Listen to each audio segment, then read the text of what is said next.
Hi everybody, you find me out here in the area of we call it the fence row. In other words, this is between the two properties, and I am working here on these wild roses. So a lot of people ask me, well, how do I organize my day?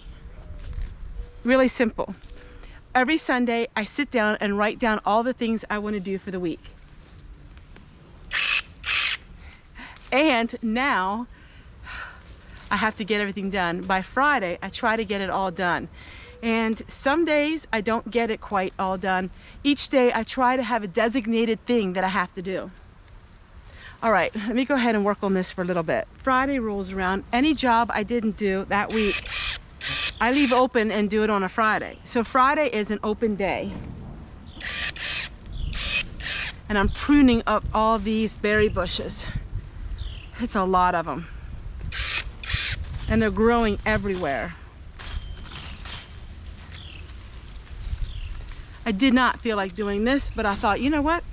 I'll turn the camera on and talk to all of you while I work on it. Then it won't seem quite so bad. Now I'm dusting out here, getting some of these cobwebs away.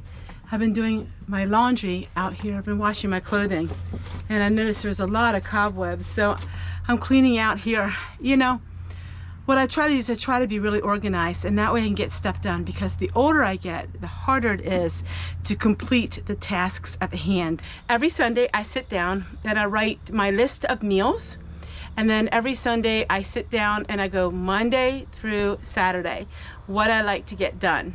So Sundays is a day of rest for me, mostly, and then I sit down and I map out my week. But things don't always go how you map it out, and so Friday, I always have an open day. So Friday's an open day to get all the stuff done the week that I didn't get to do. And with all of the produce that I've been preserving, it's really a lot of work. So I am really ready for October. I'm ready. It's been a good summer, but it's been a long summer for me, and it's been really hot. It's really hot right now. So it's nice just to take a break a little bit and take a deep breath and pace ourselves. That's something I learned too as I got older. I have to pace myself. I see all the things that should be done and I want to do them right away, and I just can't do that. So today I'm going to be dusting, and then I have to husk some corn. I see something out in the garden that needs fixed. Try to fix things up and clean and have everything cleaned for the weekend. So Friday I usually do my cleaning too.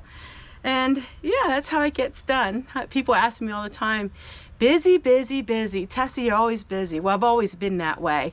I like to see things get done, and I like to finish a project before I start another one. All right, I'm going to continue dusting in here, and then I'm going to meet you out in the garden for something quick, and then we're going to husk some corn.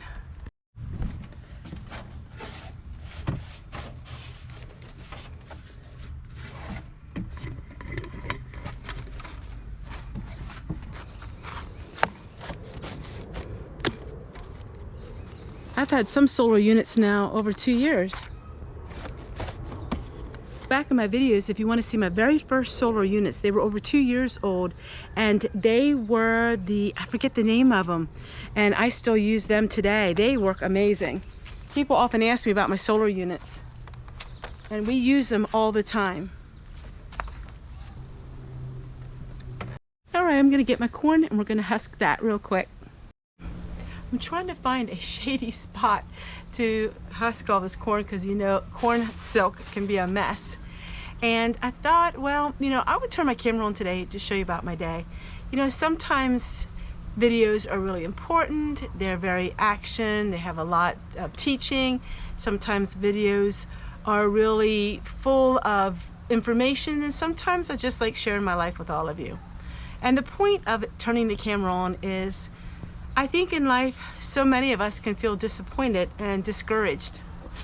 I know I can. Some days are kind of hard. You don't feel like getting up. You don't feel like working.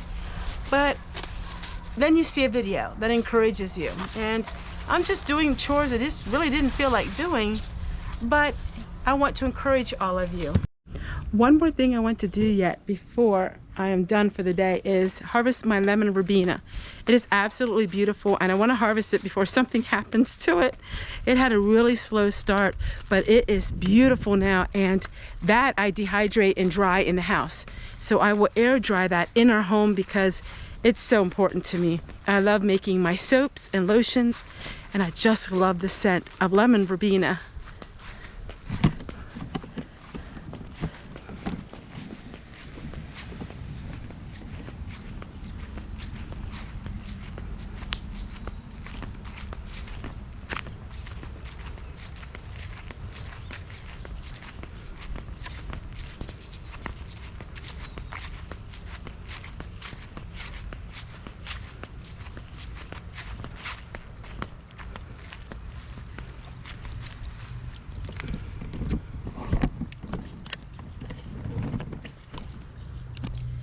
Now my lemon verbena does not overwinter. I've tried it many times. Just can't get it to overwinter. So I'm gonna go ahead and take these stalks off. Oh, this is the most amazing scent in the world. Lemon verbena is the strongest scented herb.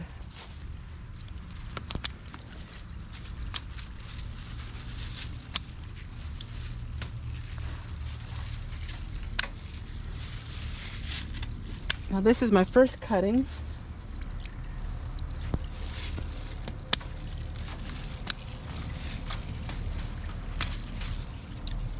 If you live in the southern states, you could have this growing almost all year.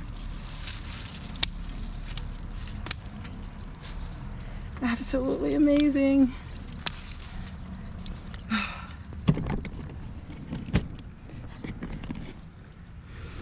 It smells so good. I'm gonna take a few extra minutes and just take them off of the stem because lemon verbena requires your most full attention because it is the most lovely herb of all. Sitting underneath the old maple tree. The maple tree I'm sitting underneath is from 1963, the same year our mobile home was put on here. And it is absolutely the most beautiful maple tree in the whole world because it's huge. Because it's huge and we love it so. Take care everyone, and we'll see you guys again tomorrow. Bye everybody.